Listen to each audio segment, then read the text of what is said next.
Olá, bom dia, ou boa tarde, ou boa noite.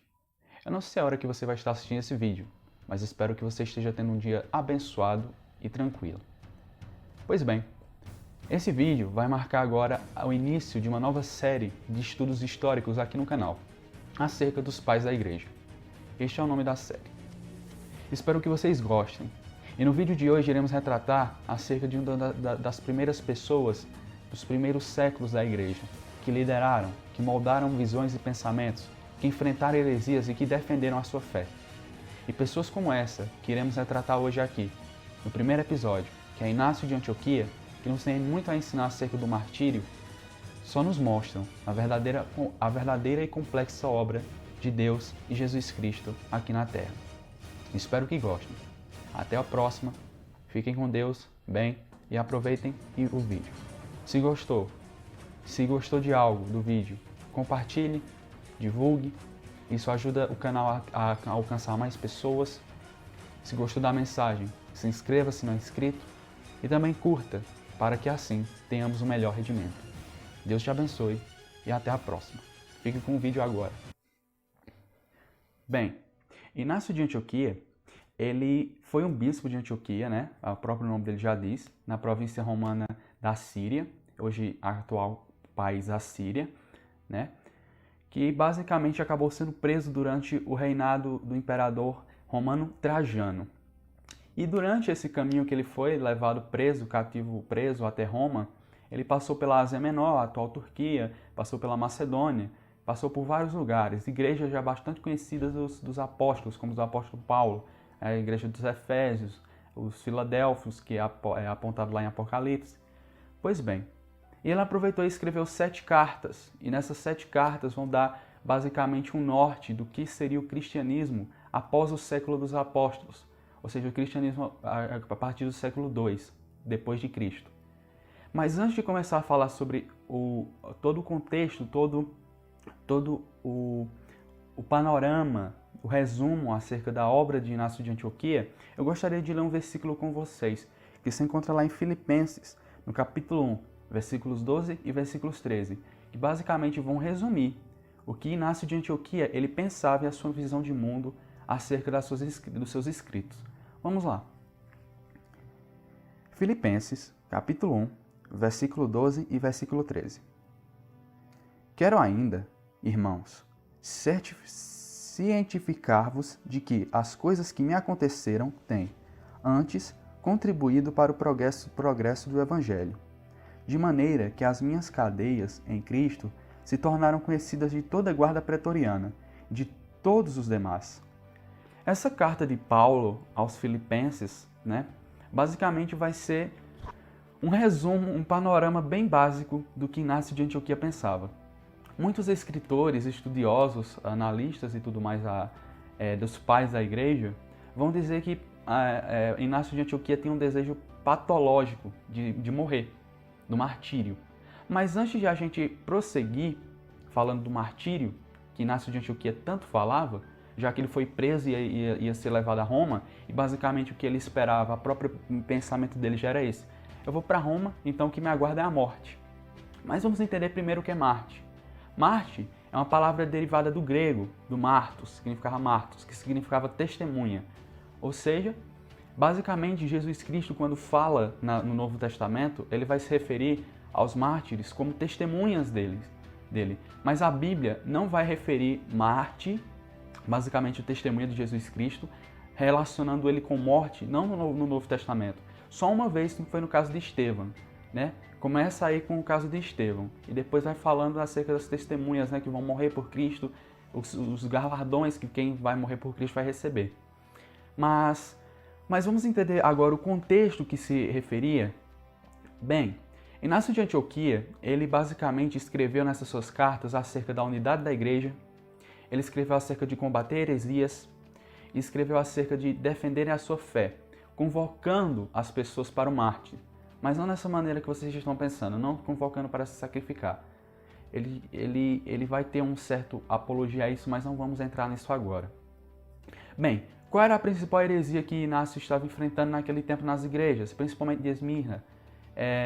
era o docetismo, ou seja, que Cristo ele não tinha nascido, ele não tinha se ressuscitado. O docetismo prega isso. Vocês viram também a heresia que Inácio estava enfrentando.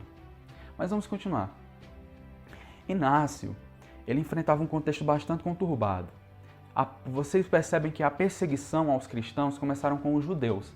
No vídeo que eu tinha falado sobre inclusão, por exemplo, começou pelos judeus. Os judeus perseguiram e tudo mais. Vocês lembram que Paulo, que anteriormente era chamado de Saulo, perseguia cristãos? Vocês viram que as sinagogas judaicas perseguiam muitos cristãos. Ou seja, a perseguição principal começou principalmente dos judeus. Entende? Só que como é que começou a perseguição no Império Romano? Como é que os romanos começaram a sua perseguição? Os romanos, muitos cidadãos romanos que não eram cristãos ou que ainda tinham as crenças nos deuses pagãos cristãos, eles achavam que os cristãos que tinham a crença em Jesus Cristo eram ateístas, porque eles não acreditavam nos mesmos deuses. Ou seja, toda a calamidade que acontecia no Império era culpa dos cristãos. E tudo de mal que acontecia no Império era culpa de quem acreditava em Cristo. Entende? Então eles tinham esse ódio, esse pensamento de que, não, os cristãos eles não gostam da gente. Não é à toa que quando ocorreu o incêndio durante o governo de Nero, lá em Roma, Nero aproveitou essa visão que os romanos tinham dos cristãos e botou logo a culpa neles, dizendo não que era porque foram os cristãos que acabaram cometendo um incêndio. Porque muitos estavam já jogando a culpa em Nero, porque Nero justamente tinha o desejo de remodelar, refazer essa capital romana, né? E os cidadãos romanos sabiam disso. E para não cair a culpa nele, e provavelmente o incêndio foi de causas naturais, segundo alguns historiadores, por conta da a condição que a cidade estava, né? Não era das boas, entende? Mas, prosseguindo.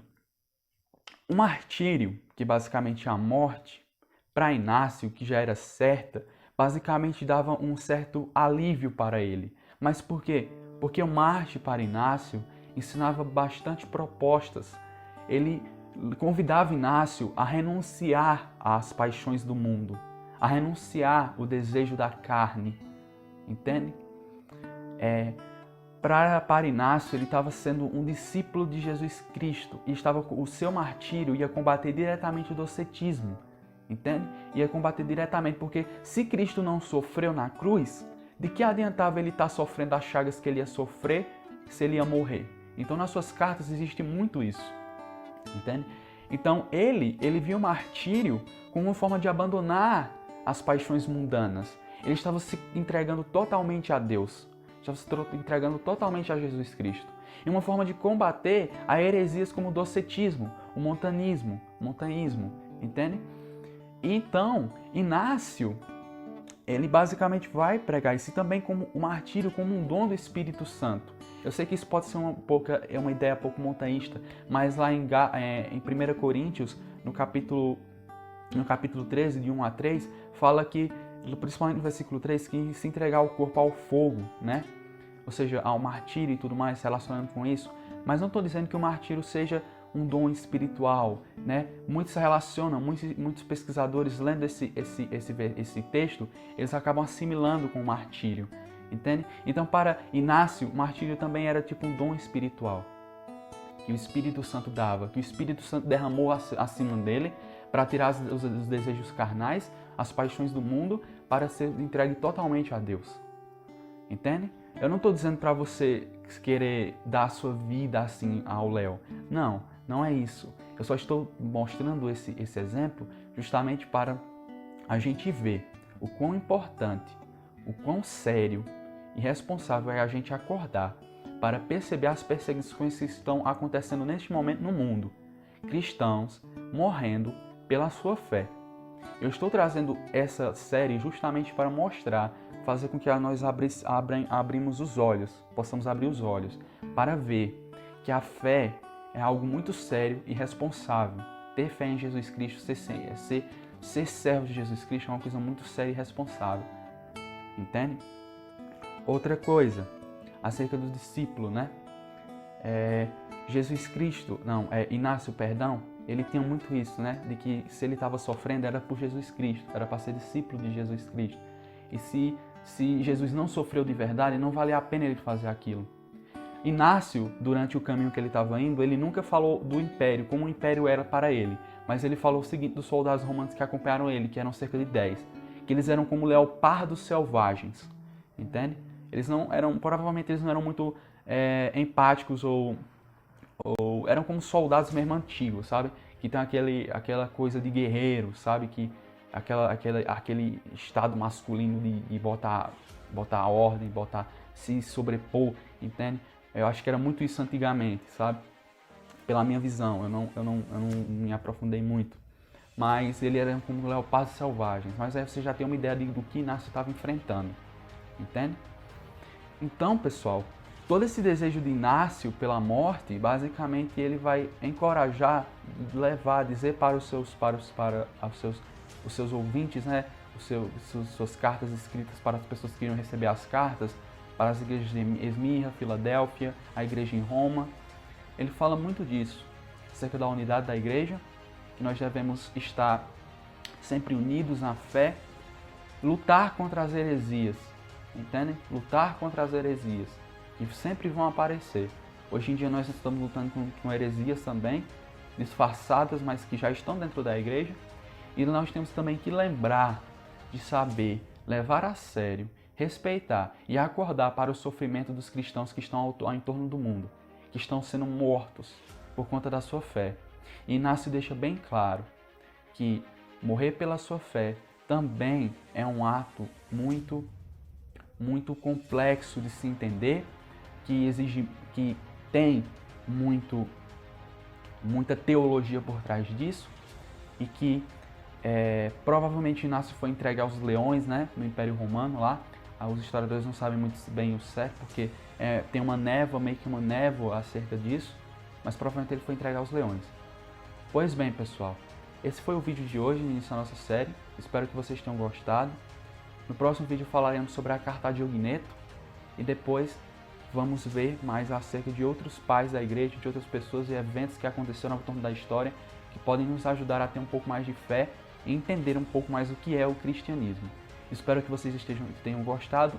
Até o próximo vídeo, se Deus quiser.